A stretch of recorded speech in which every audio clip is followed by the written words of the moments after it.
Austin area Congressman Lloyd Doggett is a member of the Ukraine caucus and is joining us now to talk about the attack. Congressman, thank you for your time today. Thank you. Earlier today, you introduced legislation aimed at further punishing Russia. Tell us about your call to end favored nation trade with the country. We need to look for every avenue, take every step. None by itself will be sufficient, but my effort was to deny trade privileges that Russia currently enjoys and to work to basically expel Russia from the World Trade Organization. They are a pariah country now under Putin, despite the anti-war protesters that have been suppressed in St. Petersburg. I think we need to look for every avenue to isolate Russia from the rest of the world. President Biden is correct to continue working with our allies to try to accomplish that objective.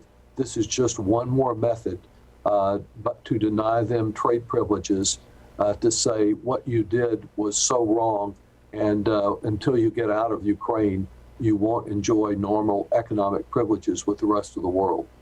How do you think, though, that will impact other European countries as well as the consumer here at home in America? Well, I think we need other European countries to join us. They have far more trade with Russia than we do. I believe ultimately, not as a result of my legislation, but as a result of this Russian aggression, we may well pay a price here at home in gas prices, and in just the general instability that this has cost the world, as well as the possibility of Russian cyber attacks. So we need to be prepared.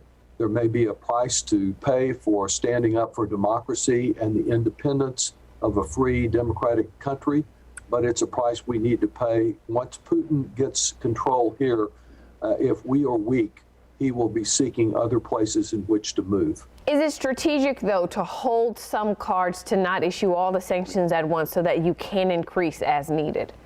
You know, I understood that approach initially. I don't agree with it now. And I disagree with those members of the Biden administration who seem to be hinting that that's the reason for not doing everything. When Russia rolls those tanks across, when families are being murdered in Ukraine now, when we're seeing the Kyiv capital about to be overwhelmed, we need to use every tool in our toolbox and not hold any of them back, just as we need to hold back no weapons that the Ukrainians need in their courageous attempt to deal with these overwhelming Russian forces. You alluded to this earlier, but the president has been adamant that we will not send troops into Ukraine. Do you agree with that decision? I do agree with that. It is a country in which we do not have a direct NATO commitment. Unfortunately, it's been caught between East and West, as have a couple of other countries in the region. I don't think it makes sense for us to move in militarily into Russia's backyard, but I do think that we need to be giving the Ukrainians every bit of military assistance we can, and to make it clear to Vladimir Putin that if he takes Kyiv, it's not over. We will continue to provide military assistance to any armed resistance that I believe will exist there, as Ukrainians are proud of their freedom. They had to fight and die to get their freedom, and they don't want to have it snuffed out now by a tyrant. Congressman Doggett, we thank you for your time today. Thank you, Ashley, very much.